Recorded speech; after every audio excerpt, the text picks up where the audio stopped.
أعوذ بالله من الشيطان الرجيم. بسم الله الرحمن الرحيم. ما أصاب من مصيبة في الأرض ولا في أنفسكم إلا في كتاب من قبل أن نبرأها إن ذلك على الله يسير. സ്നേഹനിധികളായ വിശ്വാസികളെ, അല്ലാഹുവിൻ്റെയും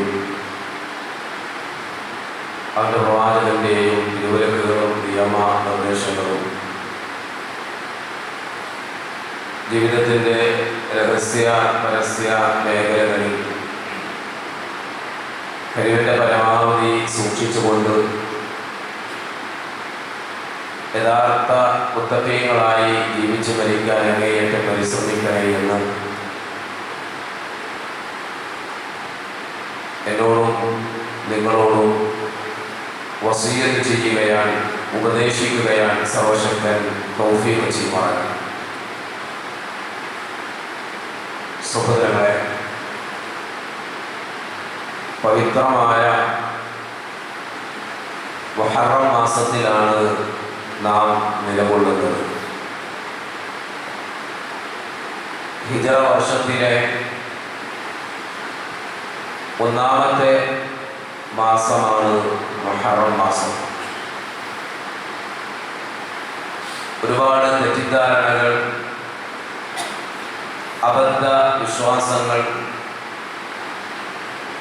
മുഹറം മാസവുമായി മുസ്ലിം സമൂഹത്തിൽ നിലനിൽക്കുന്നു. എന്നാൽ അങ്ങേയറ്റം അനുഗ്രഹീതവും പുണ്യം നിറഞ്ഞതുമായ ഒരു മാസമാണ് മുഹറം മാസം. വിശുദ്ധ ഖുർആനിൽ 9-ാം അധ്യായം സൂറത്ത് തൗബയുടെ 36-ാമത്തെ ആയത്തിൽ അല്ലാഹു സുബ്ഹാനഹു വ തആല പറയുന്നത്, ഇന്ന ഇദ്ദത ശുഹൂരി ഇൻദല്ലാഹി 12 ശഹറൻ ഫീ കിതാബില്ലാഹ് യൗമ ഖലഖസ് സമാവാതി വൽ അർദ മിൻഹാ അർബഅത്തുൻ ഹുറും ദാലിക ദീനുൽ ഖയ്യിം. തീർച്ചയായും ആകാശങ്ങളും ഭൂമിയും സൃഷ്ടിച്ച ദിവസം മുതൽ അല്ലാഹു സുബ്ഹാനഹു വ തആല അവന്റെ അടുക്കൽ രേഖപ്പെടുത്തിയത് പ്രകാരം മാസങ്ങളുടെ എണ്ണം 12. മിൻഹാ അർബഅത്തുൻ ഹുറും, അതിൽ 4 ഹുറുമാക്കപ്പെട്ട ആദരണീയമായ പവിത്രമായ മാസങ്ങളാണ്. ഈ ആയത്തിനെ വിശദീകരിച്ചുകൊണ്ട് മഹാനായ അസ്റഫുൽ ഖൽഖ് നബിയുനാ മുഹമ്മദ് റസൂലുള്ളാഹി സ്വല്ലല്ലാഹു അലൈഹി വസല്ലം ഏതൊക്കെയാണ് പവിത്രമായ മാസങ്ങൾ എന്ന് നമുക്ക് വിശദീകരിച്ച് തരുന്നത് ഇമാം ബുഖാരി ഉദ്ധരിക്കുന്ന ഹദീസിൽ കാണാം. അസ്സനതു 12 ശഹറ, ഒരു വർഷം എന്നത് 12 മാസമാണ്. മിൻഹാ അർബഅത്തുൻ ഹുറും, അതിൽ 4 ഹുറുമാക്കപ്പെട്ട ആദരണീയമായ അഥവാ പവിത്രമായ മാസങ്ങളാണ്. സലാസ മുതവാലിയാത്തിൽ 3 അതിൽ തുടർച്ചയായി വരുന്ന മാസങ്ങളാണ്. ദുൽഖഅദ, ദുൽഹിജ്ജ, മുഹറം എന്നീ 3 മാസങ്ങളാണ്. പിന്നെ 4-ാമത്തെ പവിത്ര മാസം എന്നത് റജബു മുദർ അല്ലദീ ബൈന ജുമാദ വ ശഅബാൻ, ശഅബാനിന്റെയും ജുമാദിന്റെയും ഇടയിലായി കടന്നു വരുന്ന റജബ് മാസവുമാണ് എന്ന് റസൂലുള്ളാഹി സ്വല്ലല്ലാഹു അലൈഹി വസല്ലം നമുക്ക് വിശദീകരിച്ചു തരികയാണ്. അപ്പോൾ ദുൽഖഅദ, ദുൽഹിജ്ജ, മുഹറം, അതുപോലെ മറ്റൊരു മാസം റജബ്. ഈ 4 മാസങ്ങൾ ഇസ്ലാം ആദരിച്ച പവിത്രത ഉണ്ട് എന്ന് പറഞ്ഞ മാസങ്ങളിൽപ്പെട്ട മാസമാണ്. അങ്ങനെ ഒരു മാസമായ മുഹറം മാസത്തിലാണ് ഞാനും നിങ്ങളും നിലകൊള്ളുന്നത്. മുഹറം എന്ന വാക്കിന്റെ അർത്ഥം തന്നെ പവിത്രമായത്, ആദരണീയമായത് എന്നൊക്കെയാണ്. ഈ മാസത്തെക്കുറിച്ച് മഹാനായ പ്രവാചകൻ സ്വല്ലല്ലാഹു അലൈഹി വസല്ലമയുടെ ഹദീസിൽ നമുക്ക് കാണാം, പ്രത്യേകമായി എടുത്തു പറയുന്ന പ്രയോഗമുണ്ട്, ശഹ്റുല്ലാഹിൽ മുഹറം, അല്ലാഹുവിന്റെ മാസമായ മുഹറം മാസം എന്നാണ്. അല്ലാഹുവിന്റെ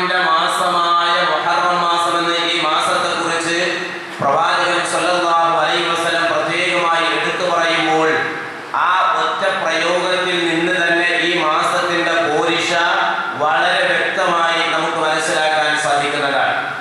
മാത്രമല്ല വിശുദ്ധ ഖുർആനിൽ വിശ്വാസികളായ ആളുകളെ വിളിച്ചിട്ട് അല്ലാഹു സുബ്ഹാനഹു വ തആല അവരോട് നൽകുന്ന ഒരു നിർദ്ദേശം, യാ അയ്യുഹല്ലദീന ആമനൂ ലാ തുഹില്ലു ശആഇറല്ലാഹി വലശ്ശഹറൽ ഹറാം. ഈമാനുള്ള മുഅ്മിനീങ്ങളെ, നിങ്ങൾ അനാദരിക്കാൻ പാടില്ല. അല്ലാഹുവിന്റെ ചിഹ്നങ്ങളെ, മത ചിഹ്നങ്ങളെ നിങ്ങൾ അനാദരിക്കാൻ പാടില്ല. അതോടൊപ്പം തന്നെ വലശ്ശഹറൽ ഹറാം, പവിത്രമായ മാസത്തെയും നിങ്ങൾ അനാദരിക്കാൻ പാടില്ല എന്നുള്ളതാണ്. അഥവാ ഇസ്ലാം ആദരിച്ച, പവിത്രമായി കണ്ട പ്രത്യേകതയുണ്ട്, ശ്രേഷ്ഠതയുണ്ട്, പോരിശമുണ്ട് എന്ന് ഇസ്ലാം പറഞ്ഞ ഏതൊരു സംഗതിയാണെങ്കിലും അതിനെല്ലാം അതിൻ്റെതായ പവിത്രത വകവെച്ചു കൊടുക്കേണ്ട ബാധ്യത ഒരു മുസൽമാനും ഉണ്ട്. ഇസ്ലാം ആദരിച്ച ഒന്നിനെയും നാം അനാദരിക്കാൻ പാടുള്ളതല്ല. വിശുദ്ധ ഖുർആനിന്റെ പ്രയോഗം നമുക്ക് കാണാം. വമൻ യുഅദ്ദിം ശആഇറല്ലാഹി ഫഇന്നഹാ മിൻ തഖ്വൽ ഖുലൂബ്. അല്ലാഹുവിന്റെ ചിഹ്നങ്ങളെ ആദരിക്കുക എന്നുള്ളത് ഹൃദയത്തിൽ നിന്നുള്ള തഖ്വയുടെ ഭാഗമായിട്ടാണ് വിശുദ്ധ ഖുർആനിൽ അല്ലാഹു സുബ്ഹാനഹു വ തആല ഓതിത്തരുന്നത്. അല്ലാഹു ആദരിച്ച മാസങ്ങളാവട്ടെ, ദിവസങ്ങളാവട്ടെ, സ്ഥലങ്ങളാകട്ടെ, പ്രദേശങ്ങളാകട്ടെ, പള്ളികളാകട്ടെ, ഏതൊരു സംഗതിയാണെങ്കിലും ഇസ്ലാം ആദരിച്ചതിനെ ആദരിക്കുക എന്നുള്ളത് ഹൃദയത്തിൽ നിന്നുള്ള തഖ്വയുടെ ഭാഗമായി വിശുദ്ധ ഖുർആൻ നമ്മുടെ മുന്നിൽ ഓതിത്തരികയാണ്. ഇങ്ങനെ ഇസ്ലാം ആദരിച്ച മാസങ്ങളിൽപ്പെട്ട ഒരു മാസമാണ് മുഹറം മാസം എന്ന് വളരെ കൃത്യമായി നമ്മളെല്ലാവരും മനസ്സിലാക്കണം. എന്നാൽ മുസ്ലിം സമൂഹത്തിലെ ഭൂരിഭാഗം വരുന്ന ആളുകളും മുഹറം മാസത്തെ നഫ്സിന്റെ മാസമായി അഥവാ ശകുനത്തിന്റെ മാസമായി, ദിവസങ്ങളായി ഈ പവിത്രമായ മാസത്തെ കണ്ടുവരികയാണ്. മുസ്ലിം വീടുകളുടെ ചുമരുകളിൽ തൂങ്ങിക്കിടക്കുന്ന കലണ്ടറുകളിൽ പോലും മുഹറം മാസം അത് ശകുനമായി, അത് കൃത്യമായി അടയാളപ്പെടുത്തിയതായി നമുക്ക് കാണാൻ സാധിക്കും. പ്രത്യേകിച്ച് മുഹറം 1 മുതൽ 10 വരെയുള്ള ദിവസങ്ങൾ ഒരു ബിസിനസ് തുടങ്ങാൻ ആളുകൾക്ക് പേടിയാണ്, ഒരു കല്യാണം നടത്താൻ ആളുകൾ ഭയപ്പെടുകയാണ്, അതുപോലെ തന്നെ ഒരു വീട് താമസം നടത്താൻ, ഹോസ്പിറ്റലിൽ പോകാൻ, ഇങ്ങനെ പല കാര്യങ്ങളും മുഹറം മാസത്തിന്റെ തുടക്കത്തിൽ, പ്രത്യേകിച്ച് അതിന്റെ 1 മുതൽ 10 വരെയുള്ള ദിവസങ്ങളിൽ ചെയ്യാൻ ഭയപ്പെടുന്നത് മുസ്ലിം സമൂഹത്തിലെ ആളുകളാണ്. കാരണം മുഹറം മാസത്തെ ഒരു ശകുനത്തിന്റെ മാസമായിട്ടാണ് പല ആളുകളും കണ്ടുവരുന്നത്. എന്നാൽ നാം മനസ്സിലാക്കണം, മുഹറം മാസത്തിന് അങ്ങനെ യാതൊരുവിധ തകരാറുമില്ല. ഒരു മാസത്തിലും അങ്ങനെയുള്ള തകരാറില്ല, ഒരു ദിവസത്തിലും അങ്ങനെയുള്ള തകരാറില്ല. എല്ലാ ദിവസങ്ങളും, ആഴ്ചകളും, മാസങ്ങളും എല്ലാം സൃഷ്ടിച്ചത് അല്ലാഹു സുബ്ഹാനഹു വ തആല തന്നെയാണ്. അതുകൊണ്ട് തന്നെ ഇന്ന മാസം കൊള്ളൂല എന്നോ, ഇന്ന മാസം ശകുനമാണെന്നോ, ഇന്ന മാസത്തിൽ ഇന്ന കാര്യം ചെയ്യാൻ പാടില്ല എന്നോ, ഇന്ന ദിവസം കല്യാണം നടത്താൻ പാടില്ല, ഇന്ന ദിവസം യാത്ര ചെയ്യാൻ പാടില്ല, ഇന്ന ദിവസം ബലതാമസം നടത്താൻ പാടില്ല, ഇന്ന ദിവസം ഹോസ്പിറ്റലിൽ പോകാൻ പാടില്ല, അങ്ങനെ ഒരു വിശ്വാസം ഒരു മുസ്ലിമിന് ഉണ്ടാകാൻ പാടില്ല. എല്ലാ ദിവസവും നല്ലത് തന്നെയാണ്. എന്നാൽ ദിവസങ്ങളിൽ ചില ദിവസങ്ങൾക്ക് ഇസ്ലാം പ്രത്യേകത കൽപ്പിച്ചിട്ടുണ്ട്.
കുത്തുകയാണ്, മുറിക്കുകയാണ്, രക്തമിങ്ങനെ ഒലിപ്പിക്കുകയാണ്. ഇതെല്ലാം ഹുസൈൻ റളിയല്ലാഹു അൻഹുവിന്റെ വലത്തോട് ചേർത്തി ദുഃഖം പ്രകടിപ്പിക്കാനായി മുഹറം മാസത്തിൽ ഷിയാക്കൾ ചെയ്തു വരുന്ന അവരുടെ വിശ്വാസമാണ്. ഈ വിശ്വാസമാണ് ഇന്ന് കേരളത്തിലെ മുസ്ലിങ്ങളിലെ ഭൂരിഭാഗം വരുന്ന ആളുകൾ വരെ ഇന്ന് നിലനിർത്തി പോരുന്നത്. ഇങ്ങനെയാണ് ഈ പവിത്രമായ അള്ളാഹു പവിത്രമാക്കിയ മാസമായ മുഹറം മാസം ശകുനത്തിന്റെ മാസമാണ് എന്ന് പല ആളുകളും തെറ്റിദ്ധരിക്കാനുള്ള കാരണം അതാണ്. ഇത് കൃത്യമായി നാം ഓരോരുത്തരും മനസ്സിലാക്കണം. ഷിയാക്കൾ ഒരുപാട് വിഭാഗങ്ങളുണ്ട്.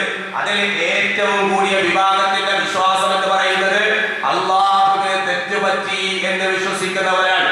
ജിബ്രീൽ അലൈഹിസ്സലാത്തു വസ്സലാമിന്റെ കയ്യിൽ ഖുർആൻ കൊടുത്തുവിടുമ്പോൾ ജിബ്രീൽ അലൈഹിസ്സലാം ആള് മാറി അലി റളിയല്ലാഹു അൻഹുവിന് കിട്ടേണ്ട വിശുദ്ധ ഖുർആനിന്റെ കോപ്പി മുഹമ്മദ് നബി സ്വല്ലല്ലാഹു അലൈഹി വസല്ലമയുടെ കയ്യിൽ കിട്ടി എന്ന് വിശ്വസിക്കുന്ന വിഭാഗം ഷിയാക്കളിലുണ്ട്. വിശുദ്ധ ഖുർആൻ 40ഓളം ജുസുകളായിരുന്നു, 10,000ഓളം ആയത്തുകളായിരുന്നു.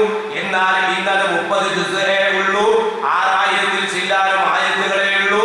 ബാക്കിയുള്ള ആയത്തുകളെല്ലാം മഹാനായ അലി ഇബ്നു അബീ ത്വാലിബ് റളിയല്ലാഹു അൻഹുവിന്റെ പോരിശ വിശദീകരിക്കപ്പെടുന്ന വചനങ്ങളാണ്. അതെല്ലാം മറച്ചു വെച്ചിരിക്കുകയാണ്. മുഹമ്മദ് നബി സ്വല്ലല്ലാഹു അലൈഹി വസല്ലമയുടെ മരണശേഷം ഒന്നാമത്തെ ഖലീഫ ആകേണ്ടത് അലി റളിയല്ലാഹു അൻഹു ആയിരുന്നു. മഹാനായ അബൂബക്കർ സിദ്ദീഖ് റളിയല്ലാഹു അൻഹു, ഉമർ ഇബ്നുൽ ഖത്താബ് റളിയല്ലാഹു തആല അൻഹു, ഉസ്മാൻ ഇബ്നു അഫ്ഫാൻ റളിയല്ലാഹു അൻഹു ഇവരെല്ലാവരും അധികാരമോഹികളാണ്. ഇവർ നേതൃത്വ സ്ഥാനം പിടിച്ചു വാങ്ങിയവരാണ്. അതുകൊണ്ട് തന്നെ അവർ കള്ളന്മാരാണ്, ചതിയന്മാരാണ്, വഞ്ചകന്മാരാണ്, നരകത്തിലാണ്, മോശക്കാരാണ് എന്ന് വിശ്വസിക്കുകയും പ്രചരിപ്പിക്കുകയും ചെയ്യുന്ന ആളുകൾ ഷിയാക്കളിലുണ്ട്. ഈ ഷിയാ വിശ്വാസം ഇന്നും കേരളത്തിലെ മുസ്ലിം സമൂഹത്തിലെ ആളുകൾ കൊണ്ടു നടക്കുമ്പോൾ വളരെയേറെ സങ്കടമുണ്ട് എന്ന് വളരെ കൃത്യമായി അവരെ ബോധ്യപ്പെടുത്തേണ്ട ബാധ്യത നമുക്കുണ്ട്. ഇതൊരു സംഘടനയുടെ പേരിൽ പറയുന്നതല്ല, ഏതെങ്കിലും വ്യക്തികളോടോ സംഘടനയോടോ ഉള്ള വിദ്വേഷം കൊണ്ട് പറയുന്നതല്ല. നേരെ മറിച്ച് ഈ ശകുന വിശ്വാസം ഇസ്ലാമിലില്ല. അള്ളാഹുവിന്റെ പ്രവാചകന്മാർ അള്ളാഹുവിനെ പരിചയപ്പെടുത്താൻ വേണ്ടി ഓരോ സമൂഹത്തിലേക്ക് കടന്നു വന്നപ്പോഴും ഓരോ പ്രവാചകന്മാരുടെ ചരിത്രം പരിശോധിച്ചാൽ നമുക്കത് കാണാം. വിശുദ്ധ ഖുർആൻ എന്ന് പറയുന്നുണ്ട് സ്വാലിഹ് നബി അലൈഹിസ്സലാത്തു വസ്സലാം, മൂസാ നബി അലൈഹിസ്സലാത്തു വസ്സലാം, അതുപോലെ ഇങ്ങനെ പല പ്രവാചകന്മാരുടെയും ചരിത്രം പറയുമ്പോൾ ആ പ്രവാചകന്മാർ അവരുടെ നാട്ടിൽ അള്ളാഹുവിനെ പരിചയപ്പെടുത്തിയപ്പോൾ ആ നാട്ടുകാര് പ്രവാചകന്മാരെ പറ്റി പറഞ്ഞത് നിങ്ങൾ ശകുനപ്പിഴയുടെ ആളുകളാണ്, നിങ്ങൾ ലക്ഷണക്കേടിന്റെ ആളുകളാണ്, നിങ്ങൾ കാരണം ഈ നാട്ടിൽ ഇതാ കുഴപ്പമുണ്ടായിരിക്കുകയാണ്, ഞങ്ങൾ പ്രയാസം അനുഭവിക്കുകയാണ് എന്നിങ്ങനെ പ്രവാചകന്മാരെ പറ്റി എല്ലാ കാലഘട്ടങ്ങളിലും ജനങ്ങൾ പറഞ്ഞു പോന്നിട്ടുണ്ട്. എന്തിനേറെ വിശുദ്ധ ഖുർആനിൽ സുപരിചിതമായ നമുക്കെല്ലാവർക്കും മനഃപ്പാഠമുള്ള ഖൽബുൽ ഖുർആൻ, ഖുർആനിന്റെ ഹൃദയമെന്ന് വിശേഷിപ്പിക്കപ്പെട്ടിട്ടുള്ള 36-ാം അധ്യായം സൂറത്ത് യാസീനിൽ വലിയ ഒരു ചരിത്രം വിശുദ്ധ ഖുർആൻ പറയുന്നുണ്ട്. ആ ചരിത്രം പറയുമ്പോൾ അവിടെ 2 പ്രവാചകന്മാർ ഒരു നാട്ടിലേക്ക് കടന്നു വരികയാണ്. ആ നാട്ടുകാരെ ഉപദേശിക്കുകയാണ്. ആ നാട്ടുകാർ പ്രവാചകന്മാരെ കളവാക്കുകയാണ്. മൂന്നാമതൊരു പ്രവാചകനെ അല്ലാഹു വീണ്ടും പറഞ്ഞയക്കുകയാണ്. ആ പ്രവാചകനെയും നാട്ടുകാർ കളവാക്കുകയാണ്. എന്ന് മാത്രമല്ല ഭീഷണിയുടെ സ്വരമാണ് ആ നാട്ടുകാർ പ്രവാചകന്മാരോട് മറുപടിയായി കൊടുത്തത്. ഇൻ അൻതും ഇല്ലാ ബശറും മിസ്ലുനാ വമാ അൻസല അർറഹ്മാനു മിൻ ഷൈഇൻ ഇൻ അൻതും ഇല്ലാ തക്ദിബൂൻ ഖാലൂ റബ്ബുനാ യഅലമു ഇന്നാ ഇലൈക്കും ലമുർസലൂൻ വമാ അലൈനാ ഇല്ലൽ ബലാഗുൽ മുബീൻ ഖാലൂ ഇന്നാ തطيرنا ബികും ലഇൻ ലം തൻതഹൂ ലനർജുമന്നകും വലയമസ്സന്നകും മിന്നാ അദാബുൻ അലീം. ആ നാട്ടുകാർ പറഞ്ഞ വാചകമായി ഖുർആൻ പറയുകയാണ്, പ്രവാചകന്മാരെ പറ്റി പറയുകയാണ്, നിങ്ങൾ ശകുനപ്പിഴയുടെ ആളുകളാണ്, നിങ്ങൾ ലക്ഷണക്കേടിന്റെ ആളുകളാണ്, നിങ്ങൾ ഒരു ദുശ്ശകുനമാണ്, നിങ്ങൾ ഈ നാട്ടിൽ കാലുകുത്തിയ അന്ന് മുതലാണ് ഈ പ്രശ്നങ്ങളെല്ലാം ഇവിടെ ഉണ്ടായിട്ടുള്ളത്. അതുകൊണ്ട് നിങ്ങൾ ഇതിൽ നിന്ന് വിരമിച്ചില്ലെങ്കിൽ ഞങ്ങൾ നിങ്ങളെ കല്ലെറിയും, ഞങ്ങളിൽ നിന്ന് വേദനാജനകമായ ശിക്ഷ നിങ്ങൾ ഏറ്റുവാങ്ങേണ്ടി വരുമെന്നൊക്കെയുള്ള ഭീഷണിയുടെ സ്വരം മുഴക്കിയപ്പോൾ പ്രവാചകന്മാർ കൊടുക്കുന്ന മറുപടി ഖാലൂ ത്വായിറുക്കും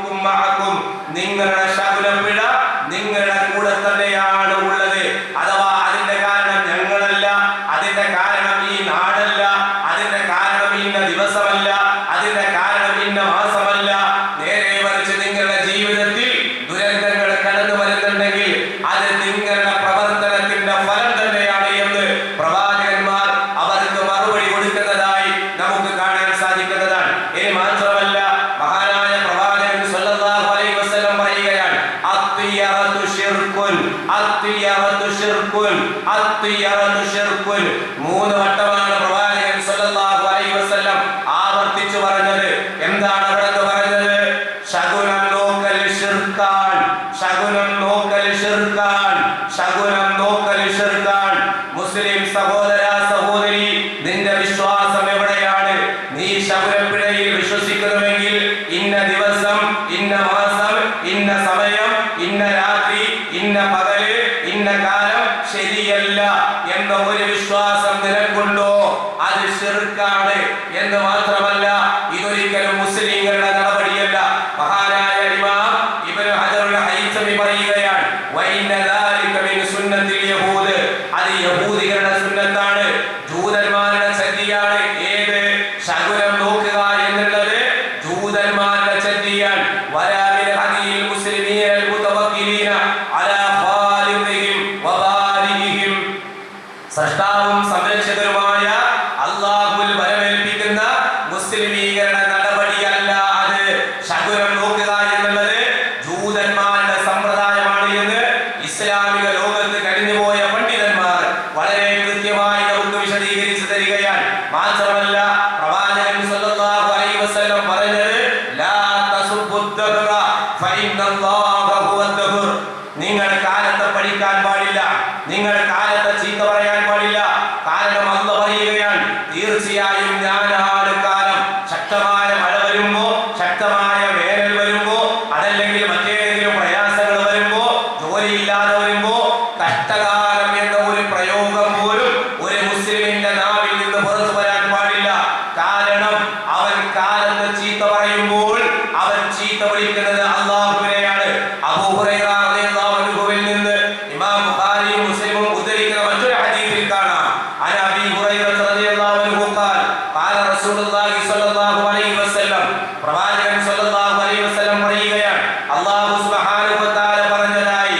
എന്താണ് അല്ലാഹു പറഞ്ഞത്? യുഗ്ദീനി, എന്നെ ഉപദ്രവിക്കുന്നു, ഇബ്നു ആദമ, ആദമിന്റെ മക്കൾ എന്നെ ഉപദ്രവിക്കുന്നു.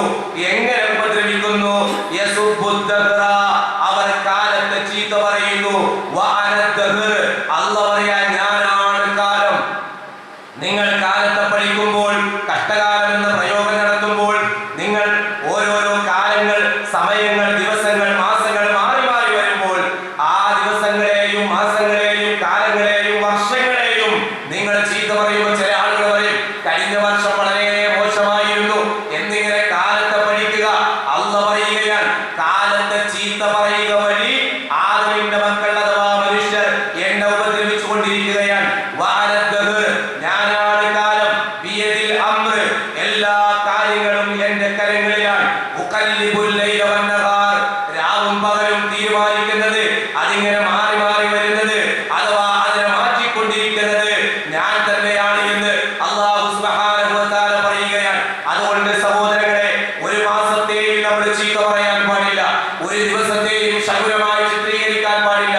ഒരു കാര്യത്തിൽ ഇറങ്ങുമ്പോൾ ഇന്ന സമയം ശരിയല്ല, അതല്ലെങ്കിൽ വീട്ടിൽ നിന്ന് ഇറങ്ങിയാൽ ആരെങ്കിലും പിന്നിൽ നിന്ന് വിളിച്ചാൽ, അതല്ലെങ്കിൽ ആരെങ്കിലും ഒരു ചൂരുമായി മുന്നിൽ വന്നു നിന്നാൽ, അതല്ലെങ്കിൽ വീട്ടിൽ നിന്ന് ഇറങ്ങുമ്പോ, ഇന്നും മുസ്ലിം സമൂഹത്തിലെ വിശ്വാസമാണ്, ഒരു പാത്രത്തിൽ വെള്ളം നിറച്ചുകൊണ്ട് വീടിന്റെ ഉമ്മറപ്പടിക്കൽ കൊണ്ടുപോയി വെക്കുകയാണ്. പല ആളുകളും ഒരു വിശ്വാസത്തിന്റെ ഭാഗമായിട്ടാണ്. എന്താണ്?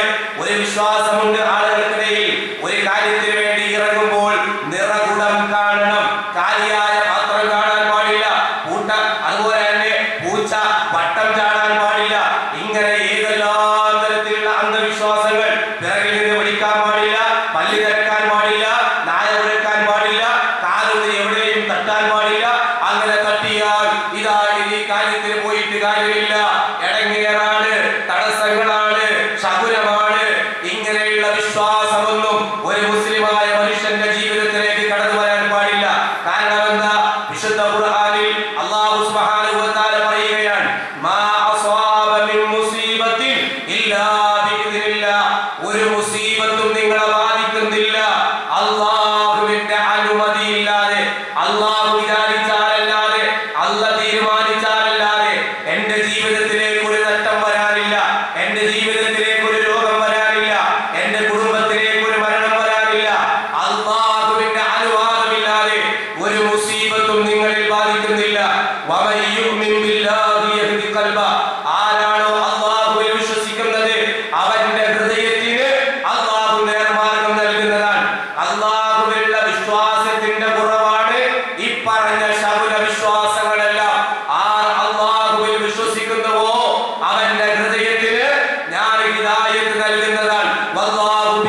ഷൈഇൻ അലീം.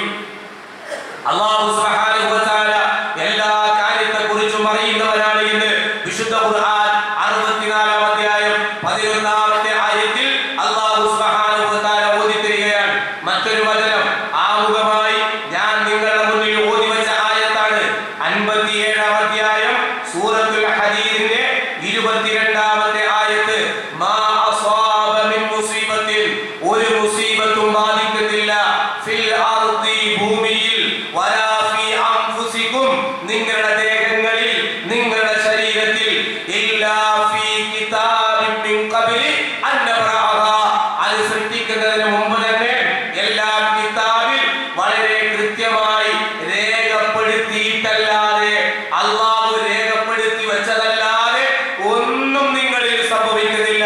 അതുകൊണ്ട് ആരെയും പേടിക്കേണ്ടതില്ല. അത്തരത്തിലുള്ള അന്ധവിശ്വാസങ്ങൾ ഇനി മുസ്ലിമേ നമ്മുടെ ജീവിതത്തിലേക്ക് കടന്നു വരാൻ പാടില്ല. അതുകൊണ്ട് ഇസ്ലാമിന്റെ വിശ്വാസം നാം വളരെ കൃത്യമായി കാത്തു സൂക്ഷിക്കേണ്ടതുണ്ട്. ഇത്തരം ശകുന വിശ്വാസങ്ങളെല്ലാം ജീവിതത്തിൽ നിന്ന് നാം ഒഴിവാക്കേണ്ടതുണ്ട്. അതോടൊപ്പം തന്നെ നമ്മൾ മനസ്സിലാക്കണം, ഈ പവിത്ര മാസങ്ങളുമായി ബന്ധപ്പെട്ട് 4 പവിത്ര മാസങ്ങൾ എന്ന് പറഞ്ഞു. അതിൽ 3 എണ്ണം തുടർച്ചയായി വരുന്ന മാസങ്ങളാണെന്ന് പറഞ്ഞു.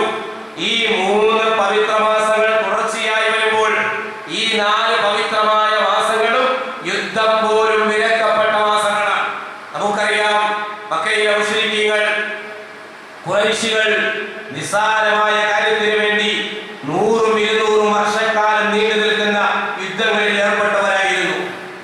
ഒരു ഗോത്രത്തിന്റെ ഒട്ടകം മറ്റൊരു ഗോത്രത്തിലേക്ക് ഒന്ന് കടന്നു ചെന്നാൽ, മറ്റൊരുത്തന്റെ തടാകത്തിൽ നിന്ന് വെള്ളം കുടിച്ചാൽ, അതല്ലെങ്കിൽ എന്റെ തോട്ടത്തിലേക്ക് ഒന്ന് പ്രവേശിച്ചാൽ, എന്റെ തോട്ടത്തിൽ നിന്ന് എന്തെങ്കിലും ഒന്ന് ഭക്ഷിച്ചാൽ, എന്റെ കൃഷി ഒരു ഒട്ടകം കടന്നു വന്ന് നശിപ്പിച്ചാൽ, അതിന്റെ പേരിൽ വരെ 100-200 കൊല്ലക്കാലം യുദ്ധം ചെയ്തിരുന്ന യുദ്ധക്കൊതിയന്മാരായ ആളുകൾ അവരെന്ത് ചെയ്തു? ഈ 3 പവിത്രമായ മാസങ്ങൾ തുടർച്ചയായി വന്നപ്പോൾ 3 മാസം തുടർച്ചയായി യുദ്ധം ചെയ്യാതിരിക്കാൻ അവർക്ക് കഴിഞ്ഞിരുന്നില്ല. അതുകൊണ്ട് അവരെന്ത് ചെയ്യും? ഈ പവിത്ര മാസത്തിൽ യുദ്ധം ചെയ്യേണ്ടി വന്നാൽ പവിത്ര മാസത്തെ മലിനമാക്കിക്കൊണ്ട് യുദ്ധം ചെയ്യുകയും അതിന് പകരമായി പവിത്രമല്ലാത്ത മറ്റൊരു മാസത്തിന് പവിത്രത കൽപ്പിക്കുകയും ചെയ്യും. ഇതിനാണ് നസീഉ എന്ന് പറയുക.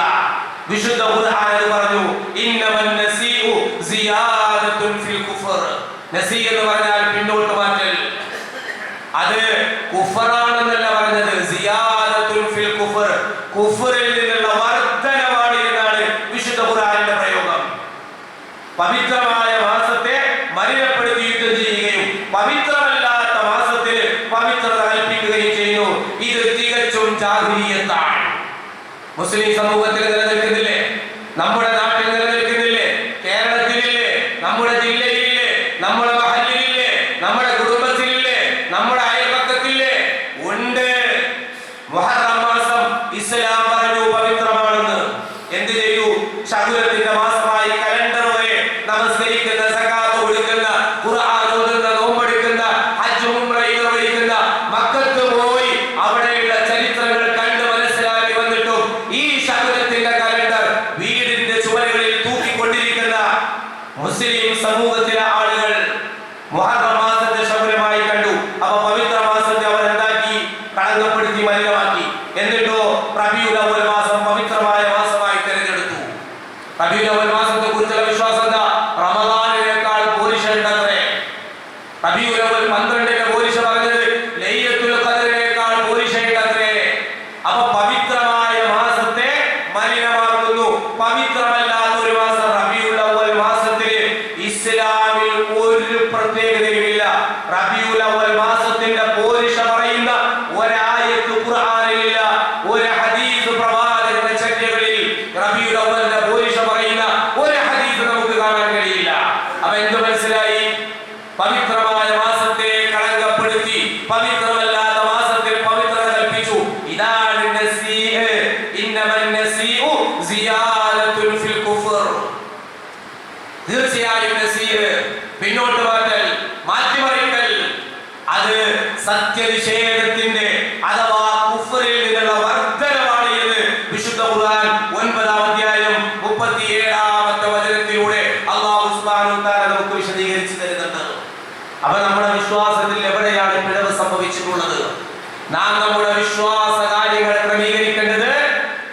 ഖുർആനിന്റെയും സുന്നത്തിന്റെയും അടിസ്ഥാനത്തിലായിരിക്കണം. ഖുർആനിന്റെയും സുന്നത്തിന്റെയും അടിസ്ഥാനത്തിൽ കാര്യങ്ങൾ ക്രമീകരിക്കാൻ നാം തയ്യാറില്ലയോ, നാളെ പരലോകത്ത് നമുക്ക് രക്ഷയില്ല. നമ്മുടെ കർമ്മങ്ങൾ കൊണ്ട് നമുക്ക് രക്ഷയില്ല.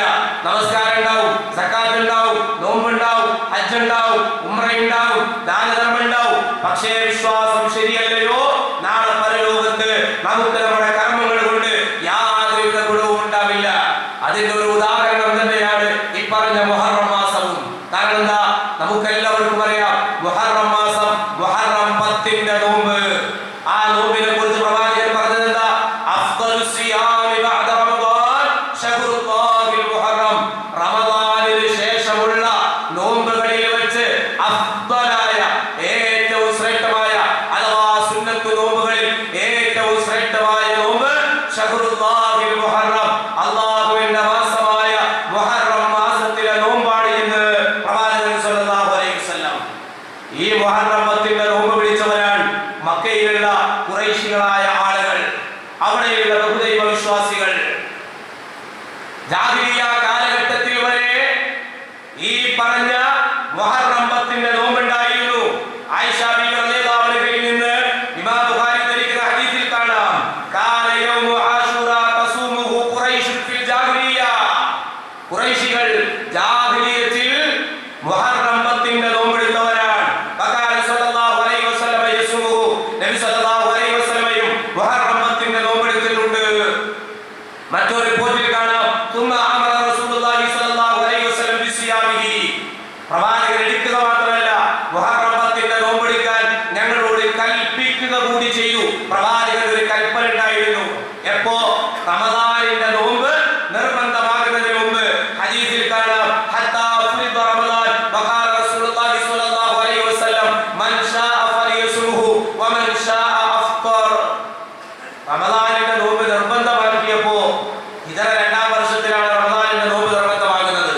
അപ്പോ പ്രവാചകൻ പറഞ്ഞു, ഇനി മുതൽ റമദാനിന്റെ നോമ്പ് അല്ലാഹു നിർബന്ധമാക്കി, അതുകൊണ്ട് മുഹറം മാസത്തിലെ നോമ്പ് ഉദ്ദേശിക്കുന്നവർ എടുക്കട്ടെ, ഉദ്ദേശിക്കുന്നവർ മുറിക്കട്ടെ. റമദാനിന്റെ നോമ്പ് നിർബന്ധമാക്കുന്നതിന് മുമ്പേ നിർബന്ധം എന്ന ഒരു പരിധിയിൽ നിന്നിരുന്ന നോമ്പാണ് ഏത് നോമ്പ്? മുഹറം 10ന്റെ നോമ്പ്. ആശൂറ അഥവാ മുഹറം 10ന്റെ നോമ്പ് അത് ആദ്യകാലത്ത് ഒരു നിർബന്ധം എന്ന നിലക്കായിരുന്നു.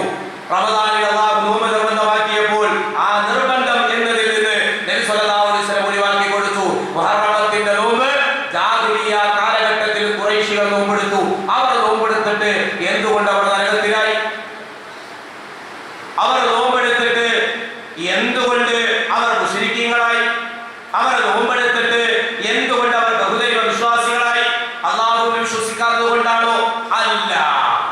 അല്ലാഹുവിനോട് പ്രാർത്ഥിക്കാത്തത് കൊണ്ടാണോ? അല്ല.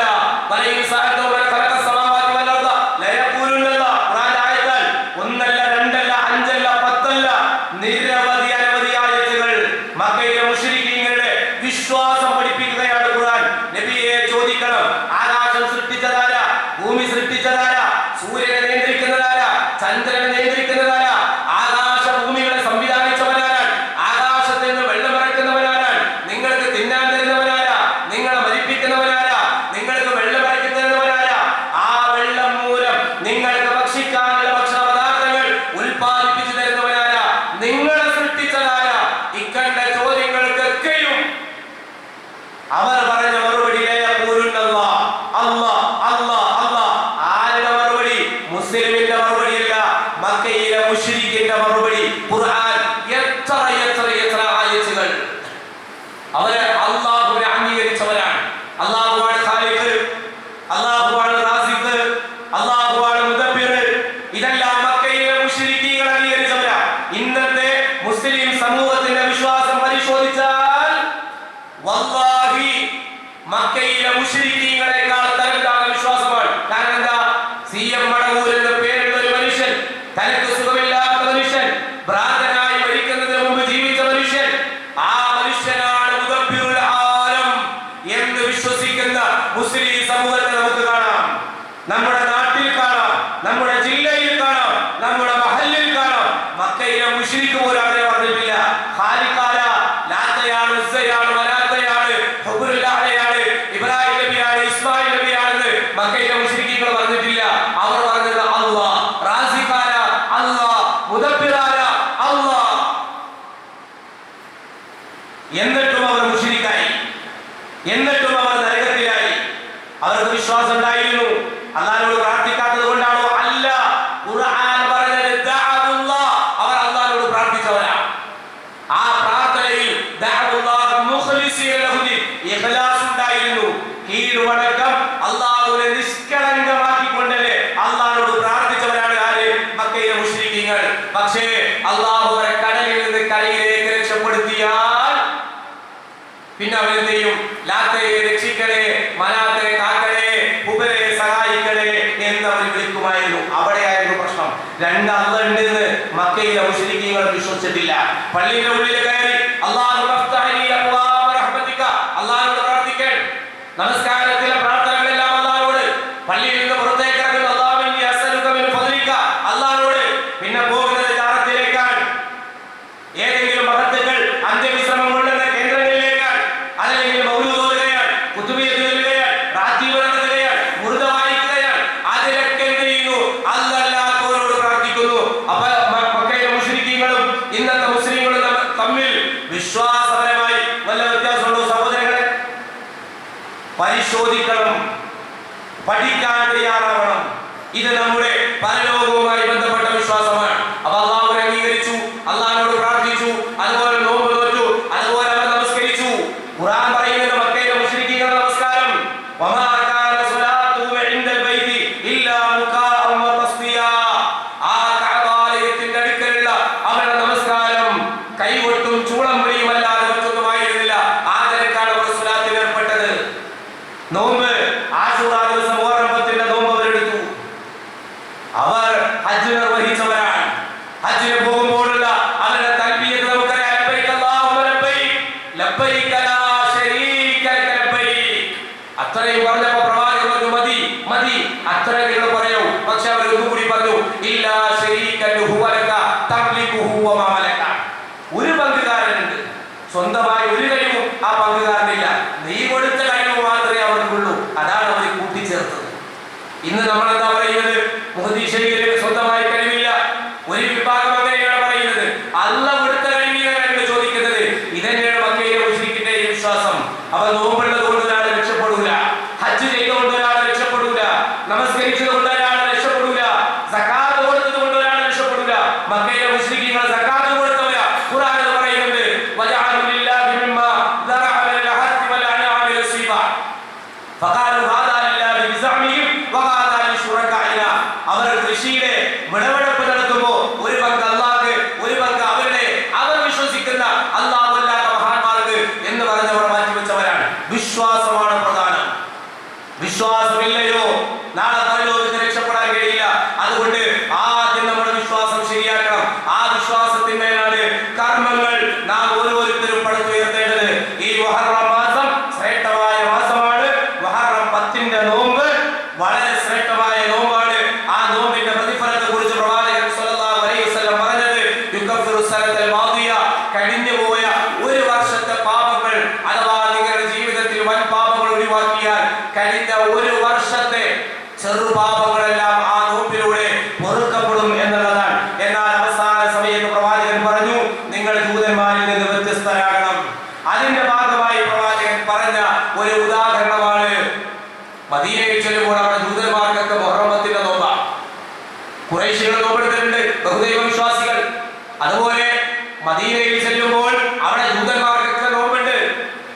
പ്രവാചകൻ ചോദിച്ചു നിങ്ങൾ എന്തിനാ നോമ്പെടുക്കുന്നത്? അവർ പറഞ്ഞു ഹാദാ യൗമുൻ സ്വാലിഹുൻ. ആലുവരായ ജൂതന്മാര്, ഇത് സ്വാലിഹായ ദിവസമാണ്, നല്ല ദിവസമാണ്. നജല്ലാഹു ബനി ഇസ്രായീല മിൻ അദുബിഹിം നജല്ലാഹു മൂസ വ ബനി ഇസ്രായീല മിൻ അദുബിഹിം. മൂസാ നബിയെയും അദ്ദേഹത്തിന്റെ സമുദായത്തെയും ഫിറഔനിൽ നിന്നും അവന്റെ ആളുകളിൽ നിന്നും അല്ലാഹു സുബ്ഹാനഹു വ തആല രക്ഷപ്പെടുത്തിയ ദിവസമാണ്. ആ ദിവസത്തിന് നന്ദി കാണിച്ചുകൊണ്ട് ഫസ്വാമഹു മൂസ, മൂസ അലൈഹിസ്സലാം നോമ്പെടുത്തു. അപ്പോൾ മുഹറം 10 നോമ്പ് എവിടുന്നാ വന്നത്?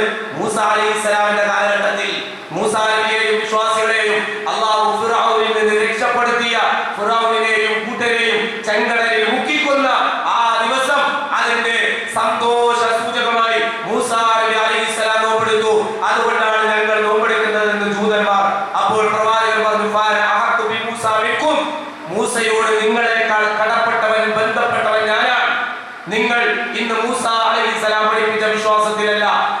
മൂസ അലൈഹിസ്സലാം പഠിപ്പിച്ച വിശ്വാസം സ്വീകരിക്കുന്നത് ഞാനാണ്. അതുകൊണ്ട് ഇൻഷാ അല്ലാഹ് അടുത്ത കൊല്ലം ഞാൻ ജീവിച്ചിരുന്നാൽ പ്രവാചകൻ പറഞ്ഞു മറ്റൊരു ഹദീസിൽ കാണാം ഫൈദാ കാനൽ ആമുൽ മുഖ്ബിലു ഇൻഷാ അല്ലാഹ് സുന്ന അൽ യൗമ താസിഅ. അടുത്ത വർഷം ഞാൻ ജീവിച്ചിരുന്നാൽ മുഹറം 9ന്റെ നോമ്പ് കൂടി ഞാൻ നോൽക്കും.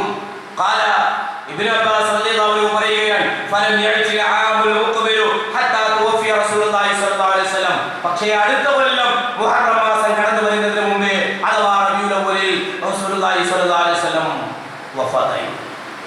പ്രവാചകൻ മുഹറത്തിൽ അത് പറഞ്ഞു. മുഹറം കഴിഞ്ഞ് സഫർ റബീഉൽ അവ്വൽ 2 മാസം കഴിഞ്ഞപ്പോൾ പ്രവാചകൻ റബീഉൽ അവ്വൽ കഴിഞ്ഞ് റബീഉൽ ആഖിർ അങ്ങനെ റബീഉൽ അവ്വൽ 2 മാസം കഴിഞ്ഞപ്പോൾ നബി സല്ലല്ലാഹു അലൈഹി വസല്ലം വഫാത്തായി. പക്ഷേ അവിടെ പറഞ്ഞു ലഇൻ ബഖീതു ഇലാ ഖാബിലിൽ അസ്മൻ താസിഅ. അടുത്ത വർഷം ഞാൻ ജീവിച്ചിരുന്നാൽ മുഹറം 9ന്റെ നോമ്പ് കൂടി ഞാൻ നോൽക്കും. പ്രവാചകൻ നോറ്റത് 10 9 നോറ്റില്ല എന്ന് പറഞ്ഞുകൊണ്ട് മനഃപൂർവ്വം നമ്മൾ അതിനെ അവഗണിക്കാൻ പാടില്ല. കാരണം പ്രവാചകൻ ചെയ്തത് മാത്രമല്ല സുന്നത്ത്. സുന്നത്ത് എന്ന് പറഞ്ഞാൽ അഹ്ലു സുന്നത്തി വൽ ജമാഅത്തിന്റെ പണ്ഡിതന്മാർ പറഞ്ഞു എന്താണ് സുന്നത്ത്? അസ്സുന്നത്തു മാ ജാഅ അനി നബി സല്ലല്ലാഹു അലൈഹി വസല്ലം. നബി സല്ലല്ലാഹു അലൈഹി വസല്ലമയിൽ നിന്ന് നമുക്ക് വന്നു കിട്ടിയ കാര്യങ്ങൾ മിന അഫ്ആലിഹി പ്രവാചകന്റെ പ്രവൃത്തികളിൽ നിന്ന് വഅഖ്വാലിഹി പ്രവാചകന്റെ വാക്കുകളിൽ നിന്ന് വതഖരീരിഹി പ്രവാചകന്റെ അംഗീകാര മൗനാനുവാദങ്ങളിൽ നിന്ന് 4 വമാ ഹമ്മ ബിഫഇലിഹി അവിടുന്ന് ചെയ്യാൻ ഉദ്ദേശിച്ചു എന്നാൽ ചെയ്തിട്ടില്ലാത്തതായ കാര്യങ്ങൾ ഏതുപോലെ മുഹറം 9ന്റെ നോമ്പ് പോലെ. അതുകൊണ്ട് മുഹറം 9ന്റെയും 10ന്റെയും നോമ്പ് നമ്മളെല്ലാവരും അനുഷ്ഠിക്കുക. അതോടൊപ്പം തന്നെ അതിന്റെ ചരിത്രം മനസ്സിലാക്കുക. അതോടൊപ്പം തന്നെ ഇസ്ലാമിന്റെ വിശ്വാസം നമ്മുടെ ഹൃദയത്തിൽ കാത്തു സൂക്ഷിക്കുക. വിശ്വാസം ശരിയല്ലയോ കർമ്മം കൊണ്ട് പരലോകത്തെ രക്ഷപ്പെടാൻ കഴിയില്ല എന്ന തിരിച്ചറിവുണ്ടാവുക. അല്ലാഹു അനുഗ്രഹിക്കുമാറാകട്ടെ.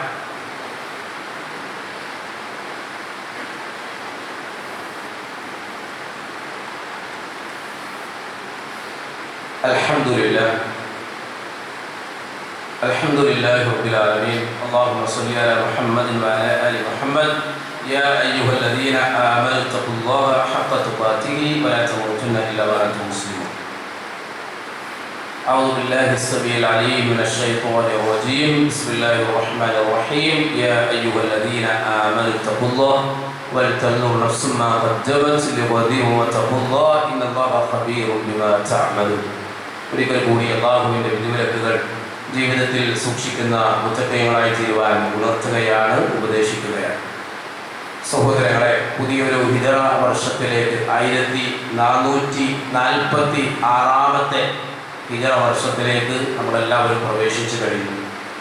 കഴിഞ്ഞ മുഹറം മുതൽ ഈ കഴിഞ്ഞുപോയ ദുൽഹജ്ജ് വരെയുള്ള 12 മാസങ്ങൾ ഒരു വർഷം നമ്മിൽ നിന്ന് കടന്നു പോകുമ്പോൾ നമ്മളെല്ലാവരും നമ്മളോട് തന്നെ ചോദിക്കേണ്ട ഒരു ചോദ്യമാണ്, ഞാൻ എന്ത് ചെയ്തു, എന്ത് നേടി, എന്ത് സമ്പാദിച്ചു? ദുനിയാവിലല്ല, എൻ്റെ ആഖിറത്തിലേക്ക്, എൻ്റെ മരണാനന്തര ജീവിതത്തിലേക്ക്, എൻ്റെ ഖബറിലേക്ക് വേണ്ടി നന്മയായി എന്തൊരു മുന്നൊരുക്കമാണ് നടത്തിയത് എന്ന് ഓരോരുത്തരും സ്വന്തത്തോട് തന്നെ ചോദിക്കട്ടെ എന്ന ആശയം ഉൾക്കൊള്ളുന്ന വിശുദ്ധ ഖുർആനിൻ്റെ 59-ാം അധ്യായം സൂറത്തുൽ ഹശ്റിന്റെ 18-ാമത്തെ വചനമാണ് ഞാൻ നിങ്ങളെ കൽപ്പിച്ചത്. ഓരോ നഫ്സും സ്വന്തത്തോട് ചോദിക്കണം, എന്താണ് ഞാൻ ചെയ്തു വെച്ചത്, നാളേക്ക് വേണ്ടി എന്തൊരു മുന്നൊരുക്കമാണ് നടത്തിയതെന്ന് ഓരോരുത്തരും ചിന്തിക്കട്ടെ എന്നാണ് ഖുർആൻ പറയുന്നത്. അതുകൊണ്ട് നമ്മൾ ആലോചിക്കുക, ഒരു വർഷം നമ്മിൽ നിന്ന് കടന്നുപോയപ്പോൾ എൻ്റെ ജീവിതത്തിലേക്ക് വേണ്ടി അഥവാ മരണാനന്തര ജീവിതത്തിലേക്ക് വേണ്ടി ഞാൻ ചെയ്തു വെച്ച നന്മകൾ എത്രയാണ്? ഈ കഴിഞ്ഞൊരു വർഷത്തിൽ എൻ്റെ ജീവിതത്തിൽ നന്മയാണോ കൂടിയത് അതോ തിന്മയാണോ അധികരിച്ചത് എന്ന് സ്വയം ഒരു വിചാരണ നടത്തുകയും ജീവിതത്തെ ശുദ്ധീകരിക്കാനും നമ്മളെല്ലാവരും തയ്യാറാവുക. അല്ലാഹു സഹായിക്കുമാറാകട്ടെ.